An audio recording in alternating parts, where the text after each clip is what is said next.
Alright everybody, welcome back. I figure y'all would like a quick, concise summary of everything in the update Firebirds dev servers. I'm going through all the jets that are coming this update. Starting off with the US. So the F-117 Nighthawk is probably one of the most hyped vehicles for this patch. It's coming in as a squadron vehicle at 8.7 in air RB and in 10.0 and ground RB. Those are both probably subject to change, but it wouldn't shock me if they come like that right now. And well, you may ask, why is the F-117 at 8.7? Well, it's kind of useless in air. You get two 2,000-pound bombs, which, by the way, aren't even going to finish off this base, and nothing else. You have no countermeasures, you have no, missiles or guns or anything. This is all you get. So you can bomb not even a full base, then you have to go back home. And that's in a vehicle with a top speed of 1050 kilometers an hour. Now, when it comes to ground RB, you're in a much better spot because you do, of course, get JDAMs, the GPS guided bombs, if you're trying to kill SAMs that are sitting in one spot. But more usefully, you do get two 2,000-pound GBUs. These are very big, and so you should be able to get at least one kill with each one. If you get some clusters, you might be able to get two, maybe three, because these are large guided bombs. But you still only get two drops. And once those two drops are gone, you have to go immediately back to base. Now, there are still better CAS options at and around this battle rating in the US tree. For example, I'd probably take the A7D over this, maybe the A10s, other stuff like that, but it is at least decent in ground RB. If you're just looking to play air, I could not recommend getting the F-117, at all. It's very, very much not worth it. And unfortunately for y'all, you have to stock grind it in air, most likely, and that means you get a whopping two 500-pound bombs stock. Now, the RCS reduction is working, not as well as I would have expected right now. Like you saw, I got a lock at a little bit less than 2 kilometers and a head-on with my MiG-21S right there. I would have thought it would have been even less than that, but I mean, hey. Rear aspect, you can get a lock no problem on the F-117. Like you can see right now, I immediately got a lock at 4.5 kilometers. I'm not going to show y'all, but I was able to hold it out to 10 kilometers. Now, the side aspect seems to work the best, surprisingly enough. Like you see, I only got a lock at about half a kilometer right there, which is a bit unusual. Now, for ground, I saw a lot of people hyping this out to be a Pantsir killer. Yeah, nah, at least as of now, the Pantsirs, even as the search radar, let alone the PESA track radar, had no problems whatsoever picking up the F-117. You can see I easily killed him right here. If he was coming straight at me, maybe he would have had a better chance, but as you can see, even in a straight head-on, my OSA was picking him up at 5 kilometers, and that's the new 10.3 SAM that just got out of this update. Did have a bit of an issue with the side aspect, so I could see the stealth being somewhat useful at its own BR, but definitely not in an up tier. Now, the other big hyped vehicle for the US this update is the F-15E. Now, for ARB, would not recommend this at all. It's just going to be worse than the F-15C at the same BR, really. Of course, you will have to grind your mods in this mode, but as of right now, the F-15E in the US tree has the same engines as the F-15C, and it's just going to be heavier. It will be okay to grind out your mods with. I'm not expecting this to be absolutely abysmal or anything. They did, of course, give you the option to run without CFTs, which I would highly recommend in ARB to avoid that extra weight. So you can bring your normal, AMRAM, Sidewinders, all that good stuff. You get the same amount of countermeasures, you still get HMD. Where the Strike Eagle really shines is in ground RB, however, because you can get an absolutely ludicrous amount of guided munitions on this. As you can see, right now I have 6 Mavericks along with 8 paveways and 4 of those new GPS guided GBU-39s. Absolutely ludicrous loadout. You can bring up to 20 of those GPS guided things, but personally I would not recommend it because those are only good for stationary targets. So you could use it for stuff like, a Pantsir sitting in spawn, for example. But this loadout is absolutely insane. It is by far the best cast in the US tree and debatably the best cast in the game overall. Just depends on what your priorities are. Personally, I would say just due to the sheer number of weapons you can use, I would say it is the best. There is one small issue is that if you want to bring your targeting pod right now, you have access to no countermeasures on that side. That may get changed to only being able to use chaff on that side in the future, but as of right now, it's halved.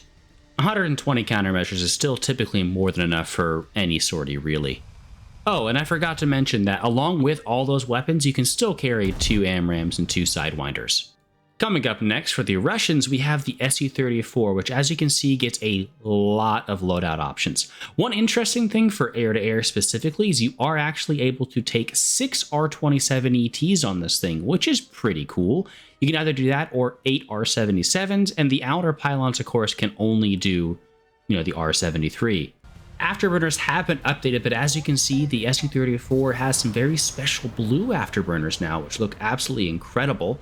For air-to-air, though, it is kind of a bus. I wouldn't really recommend it if you're trying to play ARB exclusively, especially because, well, even though it has R-73s and R-27 ETs and all that, it does not have HMD.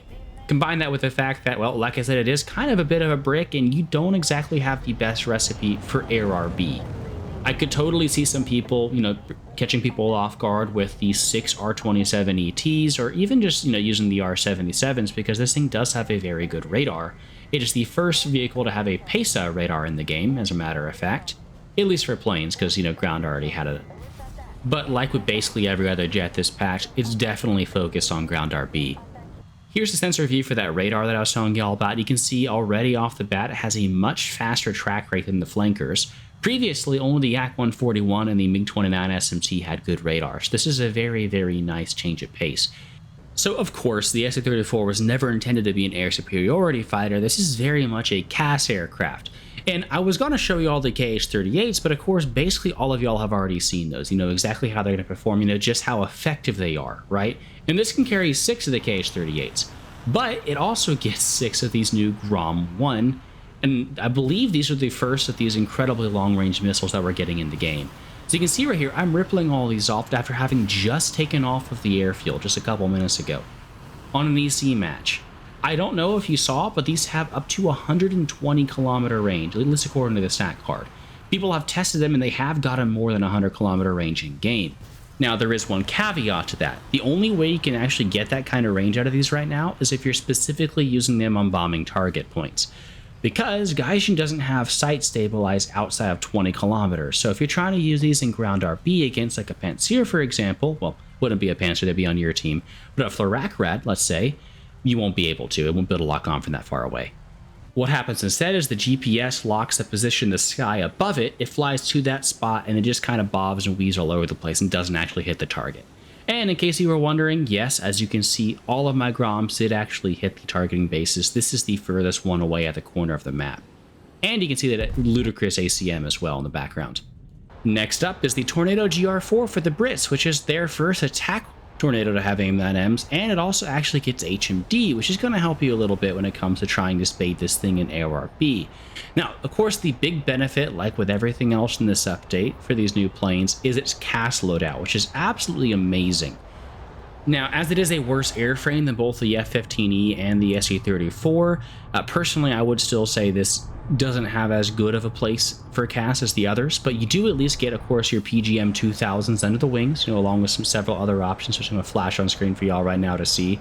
But the big thing is the fact that you now get access to the Brimstone missile. There's been a lot of controversy over these because they are in real life millimeter wave radar homing, which means they could home through smoke. Gaijin, in my opinion, wisely decided not to add that and gave it only the secondary option, which is laser guidance in real life. I don't think that War Thunder needs to have fire and forget missiles that can go through smoke right now. That'd just be a little bit too far, in my opinion at least.